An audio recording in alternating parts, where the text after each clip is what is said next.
ingredients are a recipe for disaster. A gunman, a school hallway, and students fleeing for their lives.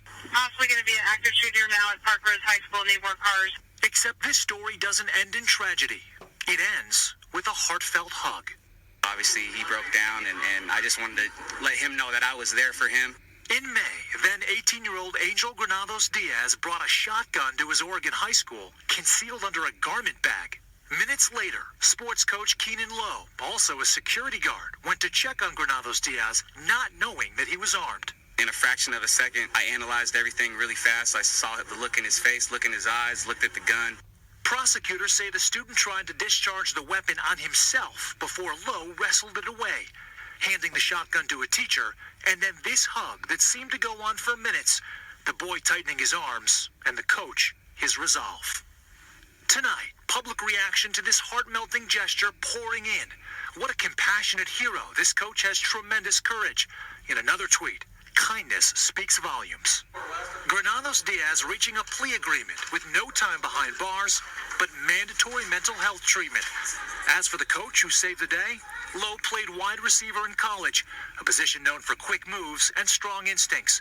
And on this day, he summoned both to save a life. I told him I was there to save him. I was there for a reason, and that, you know, this is a life worth living. What an amazing guy. Sam, we found out the coach was attracted to that school after an NFL career change, right? Now, Jose, Keanon Lowe was working for the San Francisco 49ers as recently as a couple years ago, but when a friend overdosed on drugs, he moved back into education to help people. Hey, NBC News fans, thanks for checking. In the classroom for 20 seconds, the door opens, and, you know, I'm within arm's length of the door, about 3 feet away from the door, and there's a kid with a gun, a shotgun, as soon as that door opens. So pretty crazy situation. In a fraction of a second, I analyzed everything really fast. I saw the look in his face, look in his eyes, looked at the gun. I realized it was a real gun, and then my instincts just took over. I lunged for the gun, put 2 hands on the gun, and he had his 2 hands on the gun, and obviously the students are, running out of the classroom and screaming, and I'm just making sure that barrel of the gun isn't pointing towards them or towards me, and I was able to wrestle it away and kind of save the day. Once I got the gun and I kind of called for another teacher to come to grab the gun from me, then it was just me and that student, and it was a real emotional time. It was emotional for him. It was emotional for me. In that time, I felt compassion for him. And a lot of times, especially when you're young, you don't realize what you're doing until it's over, right? And kids today, there's a lot of challenges growing up in this day and age that they go through, and that the mental health thing and access to weapons and all this stuff. It's all a big problem that we need a solution for, and there's no quick fixes. But I felt compassion for the kid, to be honest. I had a real life conversation. Obviously he broke down, and I just wanted to let him know that I was there for him. I told him I was there to save him. I was there for a reason, and that this is a life worth living.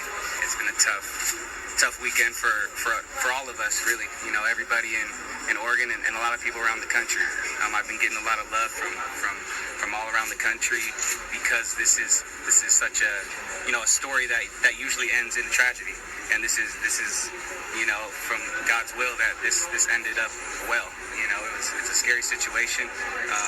We were in the headlines, but we were in the headlines and it wasn't a tragedy, so that I'm just thankful for that.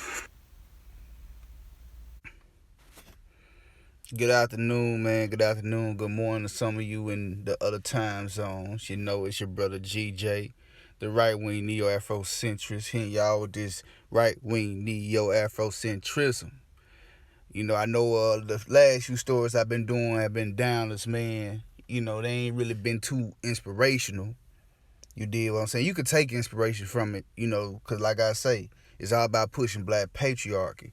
And all these stories, whether they're positive or negative, show you why black patriarchy is needed. But still, though, like I say, man, I want to inspire and empower you brothers. You did what I'm saying? I don't want to just, make videos talking about the foolery and the buffoonery, and some of y'all say the coonery of the black community of African people. I want to show y'all some positivity, man. Give y'all some positive stories that you can draw inspiration from, that you can draw courage from, honor, and all that good stuff. That's what African centric.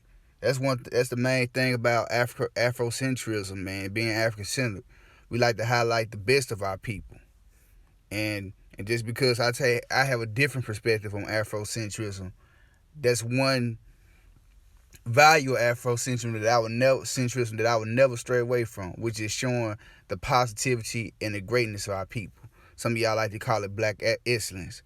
But anyway, man, let's get right into it. This is Black Man Power episode 2.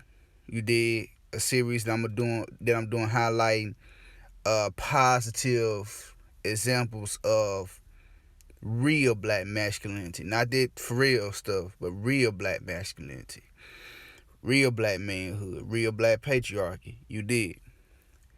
The brother in the videos who you just seen, and the brother, in the steel frame, it's a brother by the name of Keanon Lowe of Oregon. Keanon Lowe, actually the story took place in May, but the video footage came out like 2 weeks ago, where a Hispanic student, I guess, he was being bullied, he was depressed and stuff like that. He tried to get on some Columbine shit, came there with that big shotgun about to, cause some damage. And this brother, with him being a coach and a security officer, was able to, calm the situation. Totally unarmed now. He didn't have any gun on him. Totally unarmed, was able to calm the situation, calm the student down, and take the gun from him. You did what I'm saying. Didn't have to fight him, didn't jack him up. Didn't, he just did it all through, skill and compassion. And these are brothers, man, that we need to highlight, because this brother has what I like to call excellent conflict resolution skills, which unfortunately a lot of brothers, since we are raised in toxic matriarchal environments, we don't have those skills. We don't know how to de-escalate conflicts. We don't know how to be negotiators in situations of turmoil. You did what I'm saying? Because we don't know how to control our emotions, because, like I say, and this is not bashing single mothers. I know a lot of single mothers didn't become single mothers because they wanted to. You had someone who tried to choose the right man and whatever, and situation happened. Some of them, the father may have died, and they became widows, and they became single mothers that way. So I'm not just bashing on single mothers, but what I'm highlighting is the lack of, strong patriarchal figures in the black community. These brothers don't know how to control their emotions, and they don't know how to act in a time in volatile situations such as this, how this brother acted. And we can all learn from Brother Keanon Lowe. And another thing about Brother Keanon Lowe, as you saw in the last NBC News clip, was he actually decided to get into education because a friend of his overdosed on drugs. So he decided basically that he wanted to get into education so he can, keep other youngsters from, going upon that path of self-destruction. And that's what he did, man. And one thing I remember when coaches, even though I'm a millennial, I remember, but, coming up, the first school district that I went to was an inner city school district. That's where I spent most of my education, in, was an inner city school district, and I remember, man, the coaches, they didn't just care about the people who were on their teams. You know, because you're a coach, a lot of times you have to teach a class too. And they didn't just care about people on their teams. They cared about the whole student body. So, you know, these were strong black men, you know, and they was really about it. You know, they showed tough love and they'll cuss you out, but at the same time, they would show compassion. You did what I'm saying? And everybody respected them. You know, and any of you brothers who went to schools like that, everybody had a coach that was almost like a father figure or a big brother to, you know, everybody in the school, and everybody respected him. And that's what I love about this brother, man. He was, you know, he reminds me of those coaches who didn't just care about the school, the people, the athletes. He cared about everyone. So if you was a so-called lame nerd, you were unpopular, you didn't play sports at all, but if he saw something in you and he saw that you were going toward the wrong direction, he would still step in and be like, hey man, you need to straighten up and show you love. You did. He wasn't on no pedophile shit trying to molest you or anything like that. He was really genuine with it. But damn, man, you know, and I applaud this brother. Another thing this brother spoke on in this little interview was, he said, you know, children have a lot of challenges nowadays, you know, in this environment with the mental health and the access to weapons. He understands, and maybe because he's just not that old himself, but you have a lot of men, unfortunately, and this is why I got kind of like talk about our fathers.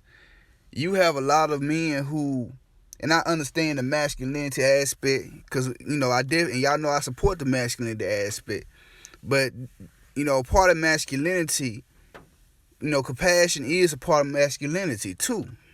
It's not just a feminine thing. You know, a lot of our fathers, especially the ones who we have, like for example, my father and I, we're about 30 years apart in age. A lot of times they don't understand, and they don't try to understand, that just because our childhood may not have been hard as theirs, that we don't have our own challenges. You know, just because I didn't grow up picking cotton and doing farm work, you did. Just because I didn't grow up having to work since the age of 10, 11 years old, doesn't mean that I don't have certain challenges that are specific to my generation. And a lot of fathers, well, a lot of parents, period, don't understand that. You know, and this brother, he understands that, you know, just because children got a lot of access to what children in previous generations don't have, don't mean that, yeah, I know they come across as spoiled, and like, you know, some people say this generation is just a bunch of pussies. That's all understandable, but at the same time, you gotta understand, man, you know, we have our own specific set of challenges, man, that, you know, of course, I'm almost 30 myself now, but I understand where the youngsters are coming from, man. You know, every generation has its own specific set of challenges and obstacles. And we need people of older generations like this good brother, this righteous black man, to understand that and not castigate that and scoot that off. You know, and that's one reason why we have a lot of school shootings. That's one reason why, I mean, it's all go back to a lack of black patriarchy as relates to black folks. But even on these other races, you know, the men are not in a proactive leadership position anymore. They using feminism to, you know, to knock a lot of these men out of these significant positions of influence to guide these troubled youth.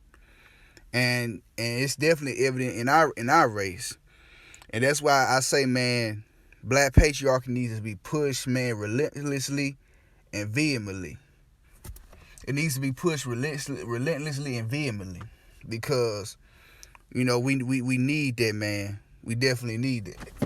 We need that. So, So yeah, man, y'all support this brother, man, Keanon Lowe. He don't have no GoFundMe or nothing set up like that, man. But y'all be on the lookout for this brother.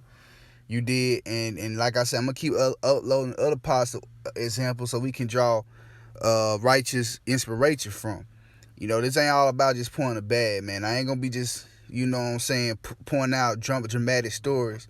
And I'm gonna hit y'all with another positive example too of black manhood. So yeah, man, this your brother GJ. Like, subscribe, hit up all my social media links, follow, share, and all that good stuff, man. Black patriarch is the move, baby. Peace.